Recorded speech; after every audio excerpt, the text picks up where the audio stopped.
Hi,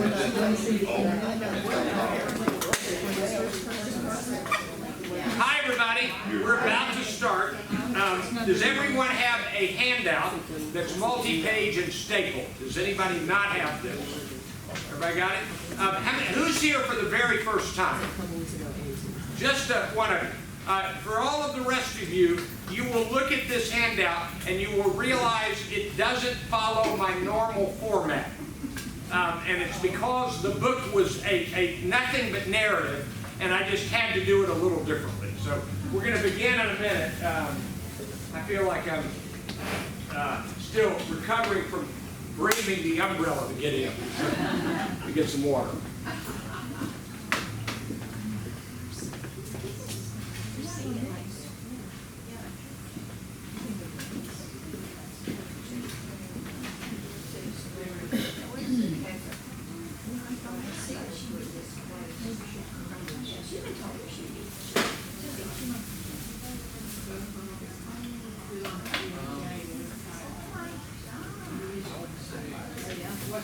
All of our programs, I guess, kind of address that issue, but yeah, I would say our housing, obviously. I definitely want to do a special thank you for those of you who came today in the midst of this weather. So I really appreciate that. We're about to start. Hold on a second.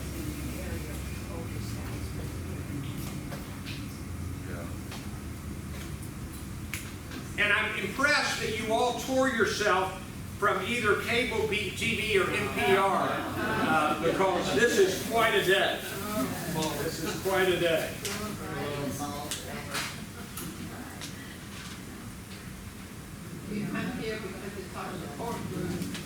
Yeah, I understand that. I do understand that. Okay. My name is Randy Mayeux, and we have someone who's supposed to be coming on the way to do a discussion after I finish my portion. And when we tried to pick the books for the year, I had heard Taylor Branch, the author of this, I better start recording, I'm sorry.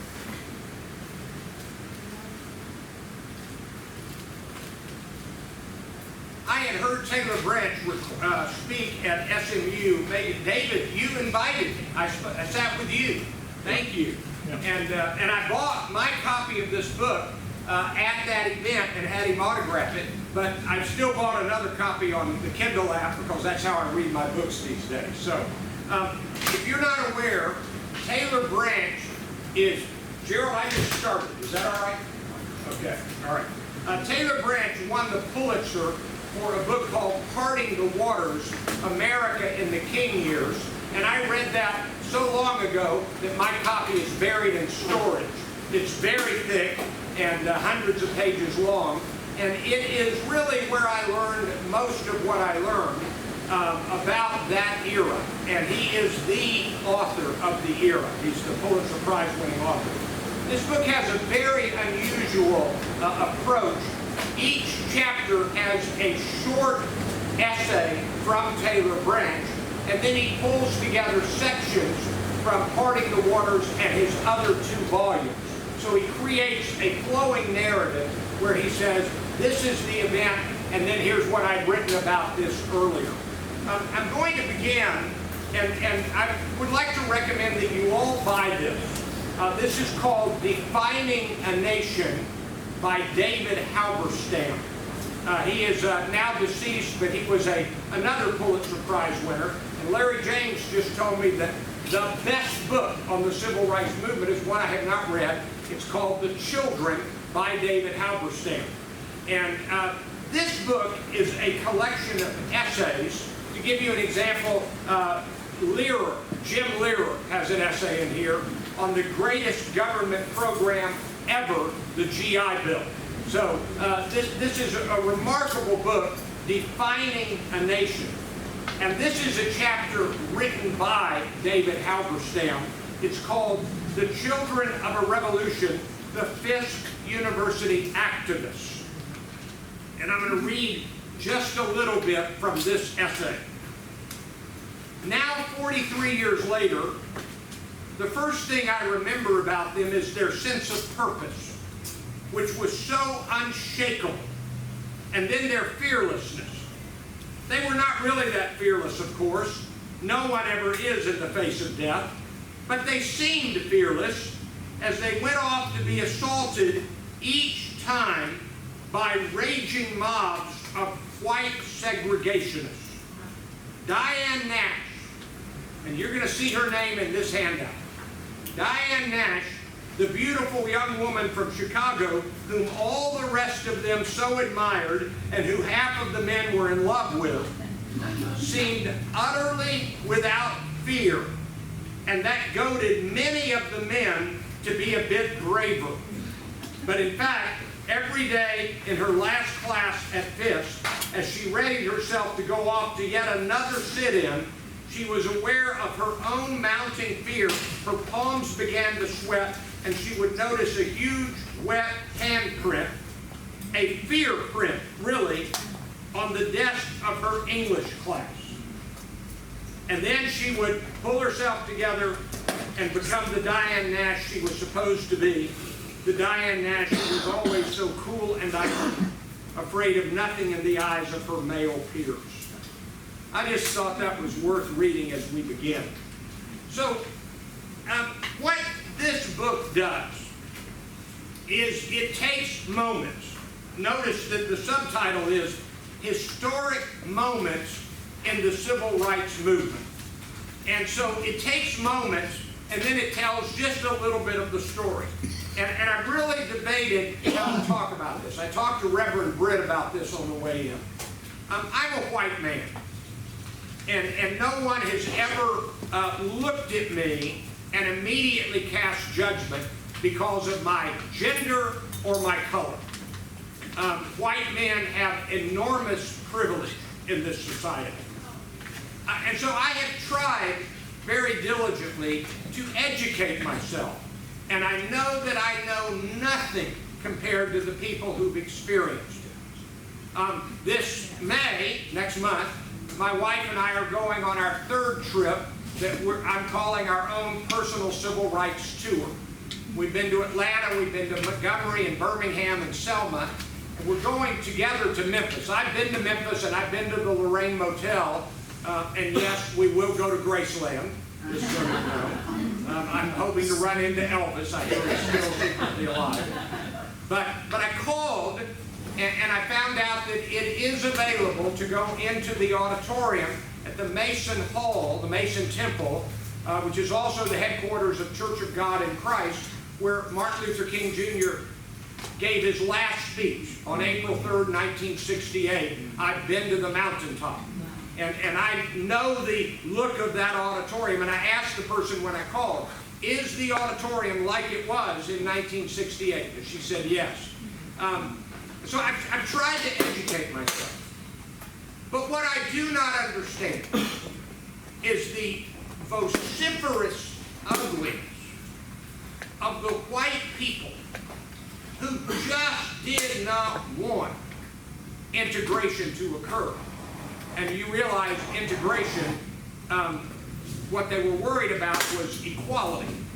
They didn't want equality. And I don't understand that.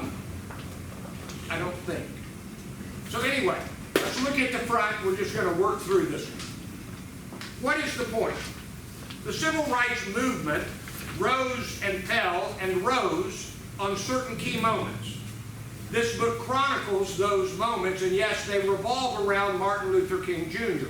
Now let me remind you that of course the civil rights movement is older than these years.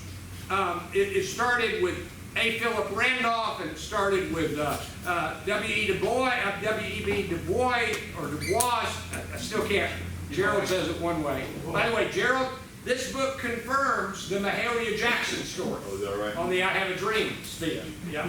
So anyway, it's incorrect to say that there was no civil rights movement before these years.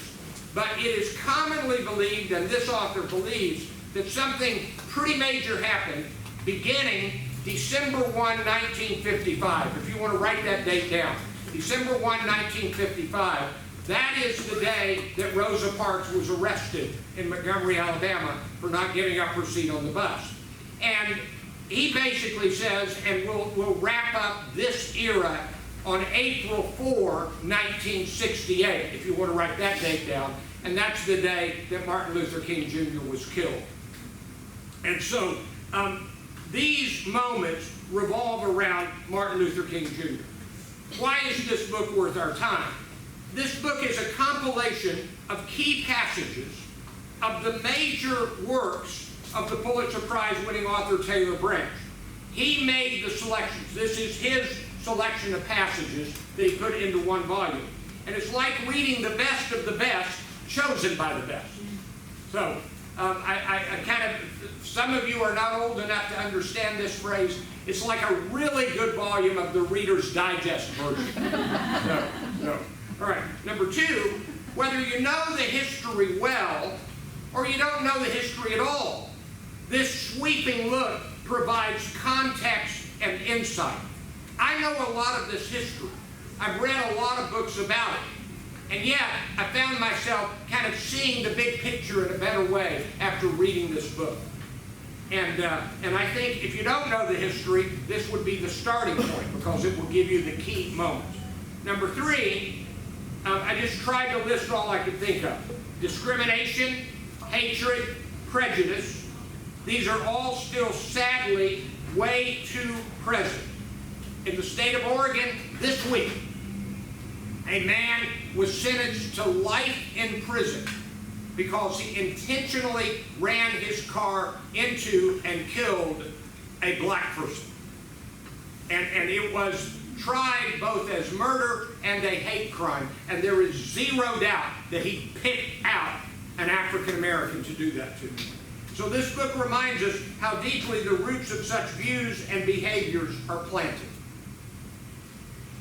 Now I'm going to go ahead and kind of tell you the story in a nutshell. On December 1, 1955, when Rosa Parks was arrested, they had a meeting in a large church auditorium in Montgomery that night while she's under arrest. And the meeting was run by the young pastor who was relatively new in town. His name was Martin Luther King Jr. And if he had not been in Montgomery, if he'd moved to a different city, if he'd gotten there 2 years later or 2 years earlier, we might not have heard of Martin Luther King Jr. He was there the night that they decided to launch the Montgomery bus boycott. And what happened was, from that point on, through 1963, Birmingham, the fire hoses, the dogs in Birmingham, the March on Washington for Jobs and Freedom, 64 and 65, the Civil Rights Act and the Voting Rights Act. And then, you know, he got the Nobel Prize for Peace. And he's also, in his last speech, speaking to garbage collectors in Memphis. And every step of the way, governors lied, federal officials lied, J. Edgar Hoover spied on King, put out some very ugly slam pieces about King, and every effort, whether it be sit-ins or freedom riders, every effort, I'm not exaggerating much, they would arrive in a town and the official police protection that had been promised would kind of pull back, and the white people with the clubs would come and attack them. At one point the bus was burned, there were people killed, there were bodies not found, there were lynchings. I mean, it's just overwhelming how energetically and in an ugly fashion the white people said, we are not going to grant equality. And it is astonishing that King and his army of helpers, and boy did I come to appreciate how much everybody mattered, how much they put up with and kept going and would not stop. It is a remarkable story. So, I'm now going to be reading basically everything you see almost to the end of the handout is right out of the book. So these are the best of my best highlights from the book, and I'm not going to be able to read them all, but we're going to read a bunch of them. So here we go. So this is more like a book reading. Have you ever been to an author's book reading where they read a section of the book? I'm reading sections of the book in short bites to get us through the narrative. In the preface, beyond state and local laws, which mandated racial separation everywhere, from schools and businesses to public libraries, custom enforced segregation in houses of worship. So you understand that it was against the law for Rosa Parks to sit in the front of the bus. It was against the law for a black person to go eat at a lunch counter. If you're young, a lunch counter was picture McDonald's in a drugstore, and the hamburgers were better and the milkshakes are to die for. And those aren't around much anymore. All right? I resolved to present my findings in storytelling form rather than the analytical synthesis common to history. The goal was to pursue stories of impact, circle that phrase, stories of impact, until the clashing characters felt convincing by all available evidence, including their own lives. He says Septima Clark and Vernon Johns are omitted from these pages, along with many other figures I consider historically significant. Brevity offsets their absence.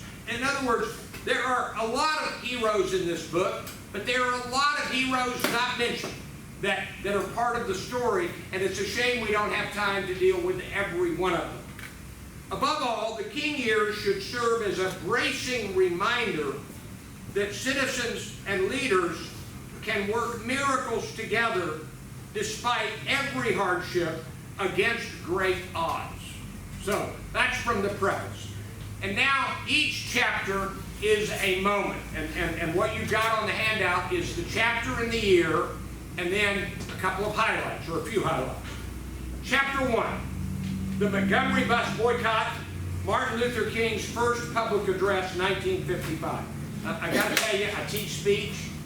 I study speeches. I love this book. There are lots of pieces of speeches throughout this book. And I'm going to make a point in just a minute. A self-evident truth asserted in the 1776 Declaration of Independence that all men are created equal. The last speech of his life, 2 minutes and 37 seconds before he sat down, and I know that because that's the beginning of a video that I show regularly, he said, all we're asking is that America be true to what it says on paper. That's a line from I've Been to the Mountaintop. And here he's saying, remember what America says on paper. All are created equal. Yes, it's masculine language. It wasn't written in gender neutral. Sorry about that. Even today, the civil rights cause is associated in common parlance with Americans of African descent. An intense phase of the story, known as the modern civil rights movement, coincided with the short public career of its signature leader, Dr. Martin Luther King Jr., 1954 to 1968. Those are not the years he lived, those are his career years, and the real beginning was that date in 1955. Chief Justice Earl Warren had written, separate educational facilities are inherently unequal. The Emmett Till case, that happened earlier in 1955. It was the boy who was killed. The people who killed him were found not guilty by an all-white jury, and then they told, I think it was Look magazine, may have been Life, but I think it was Look, they told how they killed him. And because of double jeopardy, they could not be tried again. The Till case revealed a gaping chasm between real life and the Supreme Court's arid pronouncement of equality in law. The hostile press later estimated the crowd at 5,000 people. This is the night Rosa Parks was arrested. They gathered and they had 5,000 people. But the Negroes put it at least 2 or 3 times that figure. Let me jump ahead and make a disclaimer. When you see the word Negro, that was the word used by Dr. King and African Americans in the early 60s. It was the acceptable term. Of course, that would not be true today. So when you see it on these papers, it's a quote from the book. You will also see the N-word a couple of times, and that's quoting from the ugly people, and you'll see that in this book. So King had a friend named Finley, and as he's going to the crowd, he says to Finley, "You know something, Finley? This could turn into something big." And it did. All right. Now, this is excerpts of the speech King gave that night. We are here in a general sense because, first and foremost, we are American citizens, and we are determined to apply our citizenship to the fullness of its means. Just the other day, just last Thursday to be exact, one of the finest citizens in Montgomery, so this is a few days later, not one of the finest Negro citizens, but one of the finest citizens in Montgomery was taken from a bus and carried in jail and arrested because. I'm happy it happened to a person like Mrs. Parks. He said, "For nobody can doubt the boundless outreach of her integrity. Nobody can doubt the height of her character. Nobody can doubt the depth of her Christian commitment. And you know, my friends, there comes a time," he cried, "when people get tired of being trampled over by the iron feet of oppression." So he's quite a speaker from the beginning. Now, I'm going to pretend we're in speech class. Notice the three uses of the phrase, "nobody can doubt." This is parallel structure, and once you get that into your head, you will see it in every speech he ever gives. I have a dream that one day, I have a dream that one day, let freedom ring, 100 years later, 100 years later, this is no time, now is the time. If I had sneezed, if I had sneezed. If you don't know that one, read I've Been to the Mountaintop. Just Google it and read the text. You'll find it in American Rhetoric. And find the passage, "If I had sneezed." It's my favorite passage. Okay. All right.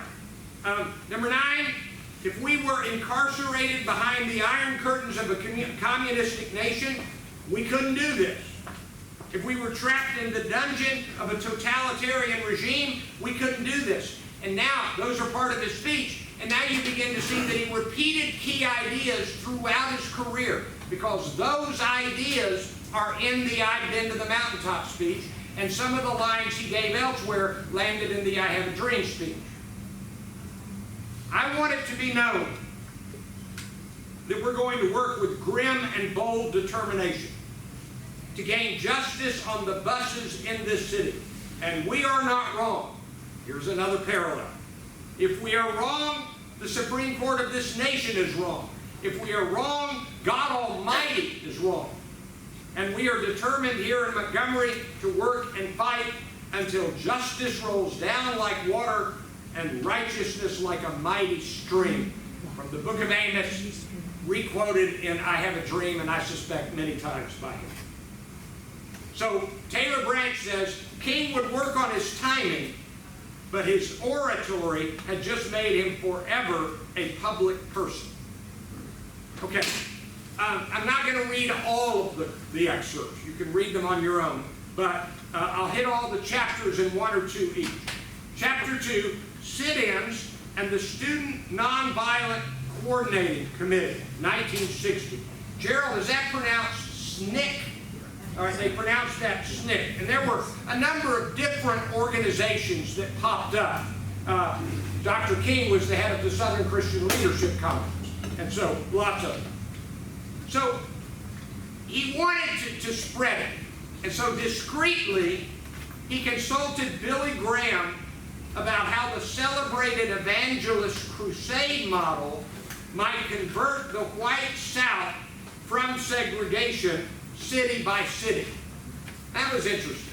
And by the time you get to other events, some fundraisers in Los Angeles and the "I Have a Dream" speech, I'm not going to remember all these. You've got James Garner and Marlon Brando and Paul Newman. At one event, Paul Newman wrote the first check for $1,000. So there were white celebrities that helped out, and there was Billy Graham behind the scenes. King visited India, and by the way, in 1960, Billy Graham was big. He was big. So, all right.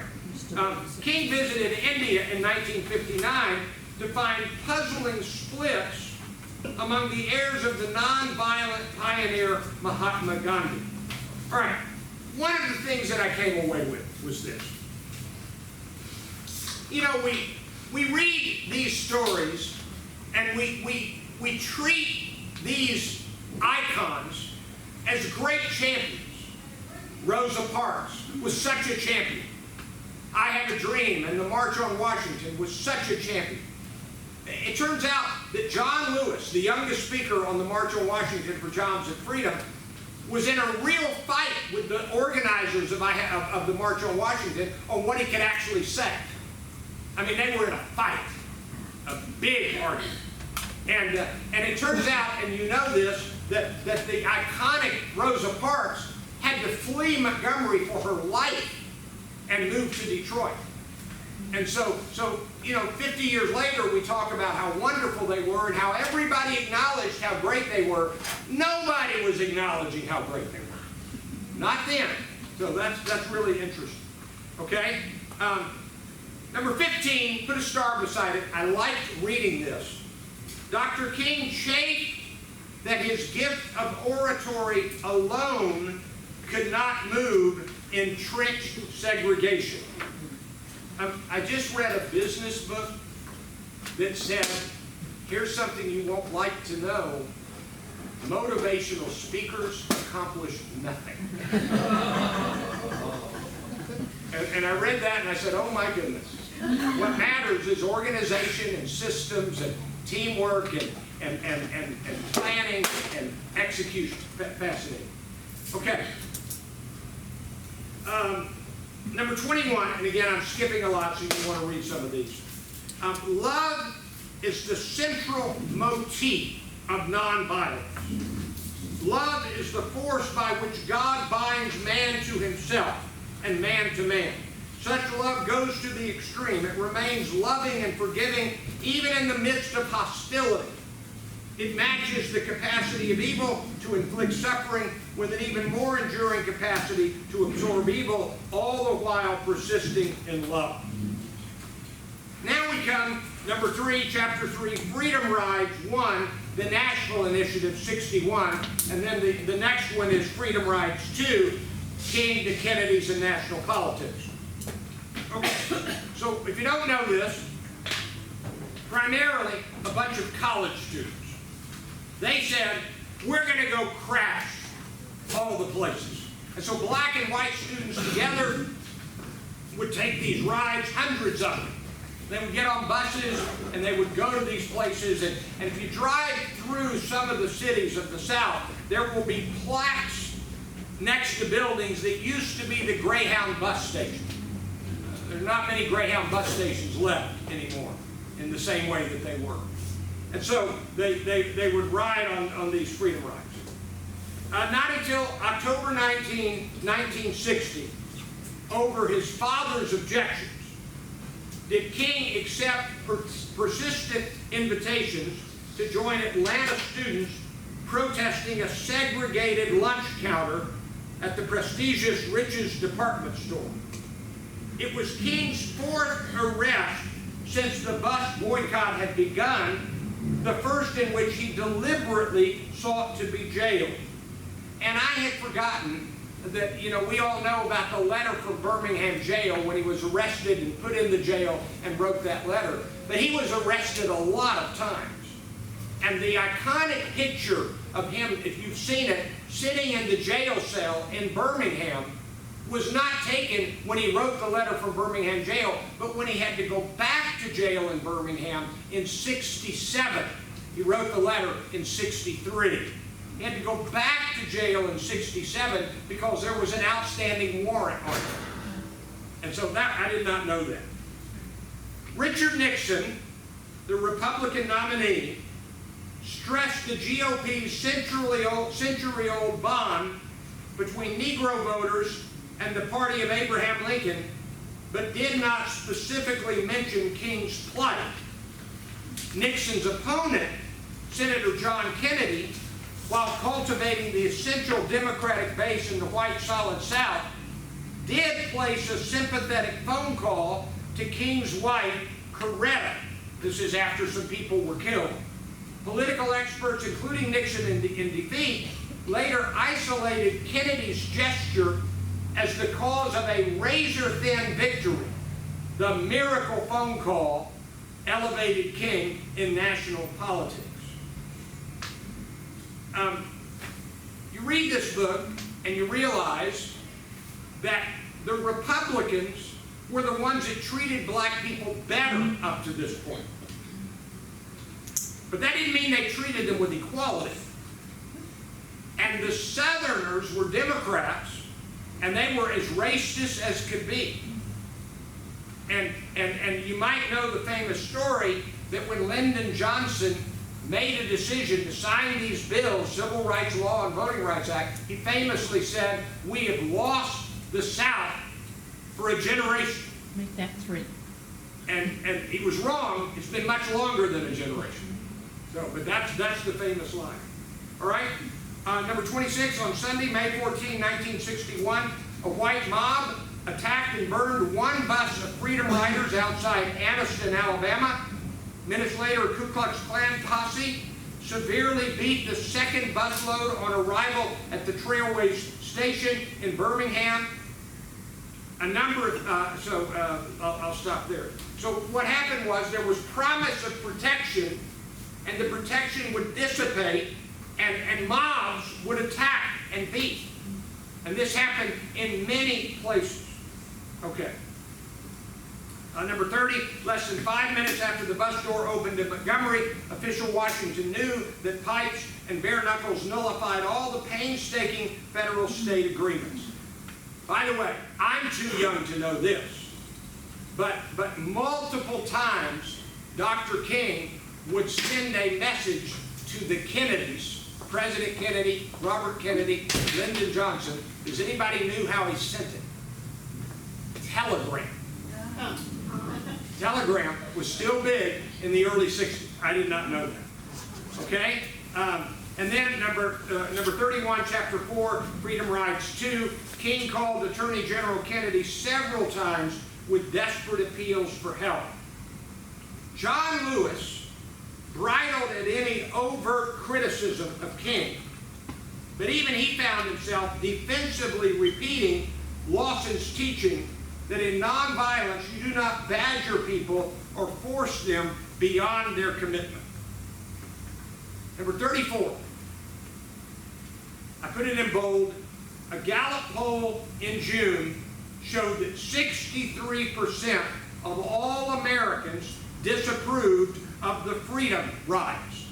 That's what I was hinting at. Now we say without the Freedom Riders, we would not have gotten the integration and closer to equality. But then they were not accepted. All right, number 35. Now, if you want to get down on the Southern Baptist Convention, there would be similar quotes from other groups. So sensitive was King's name in public debate that the white Southern Baptist Convention, which was trying to make peace with President Kennedy after its shrill warnings against putting a Catholic in the White House, forced its seminary to apologize publicly for allowing King to discuss religion on the Louisville campus. So they invited King to discuss religion. He came, and then the criticism was so severe. All right, I'm going to pause here a minute. There's a man named Bill Benoski, who was the president of Pepperdine University and president of the University of Oklahoma, and then the president of Gaylord. And at one time, he was a Church of Christ preacher. And he wrote a book called The Mirror of a Movement. It's kind of the history of Abilene Christian College lectures and the Church of Christ. I had a teacher named Carl Spain at Abilene Christian. I did not know this story. And I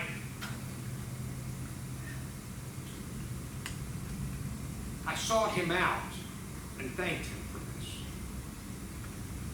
He stood up at the Abilene Christian Lectures in the early 60s.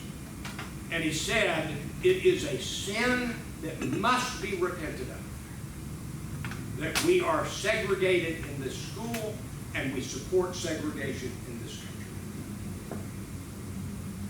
He had so many death threats. I'm uncomfortable with this being on recording, but I'll say it, it's in the book, that his wife never recovered. Never recovered.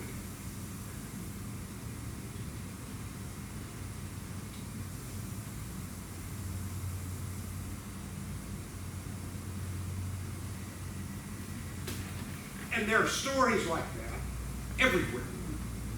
With a white person or a black person, a man or a woman who takes a stand and says, this has to change.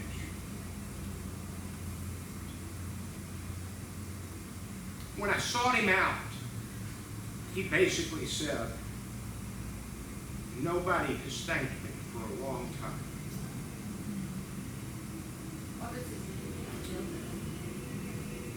He's now deceased, Carl Spain. And the book is in The Mirror of the Movement, which is long out of print. Okay, I'm sorry. Number 36, chapter 5, Bob Moses is one of the many heroes that I don't know enough about. And Student Non-Violating Coordinating Committee, a youth organization that had grown out of the sit-ins. And so Moses was very involved in that. And number 38, in 1961, more than 400 freedom riders wound up in prison. They were put in prison in Mississippi's notorious Parchman Penitentiary. I don't know much about that, but it's a pretty bad place. Moses explored the ethics of shared sacrifice with the signature refrain. Circle this phrase, it's a great phrase. Don't we need a lot of leaders? Oh, that's good. Don't we need a lot of leaders? He was a 27-year-old New Yorker with a Harvard master's degree in philosophy. Herbert Lee, an NAACP farmer who attended Moses' registration meetings for voting. Dorr, that's working with President Kennedy, promised to drive out to Lee's farm on his next trip, but he found waiting at his office the next day. September 15, 1961, a message from Moses that Hearst had just shot Lee to death in full public view outside the Liberty Cotton Gin.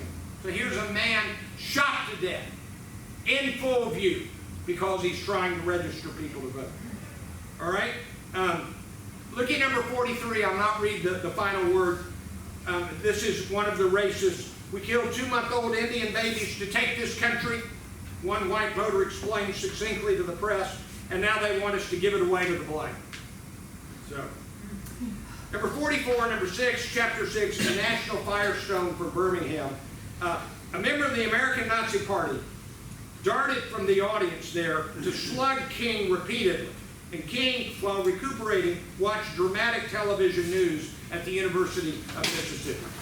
I've got to move left real quick. I'm just going to read a few of them. We're going to hit the bold ones. Number 47, King submitted to 8 days in an isolation cell where he composed a letter destined to become a classic. But the outside world, this is really helpful to me, didn't pay any attention. The outside world ignored his eloquent appeal along with the dwindling marches to jail. By the way, the Atlantic published the letter from Birmingham jail, and they still republish it like once a year.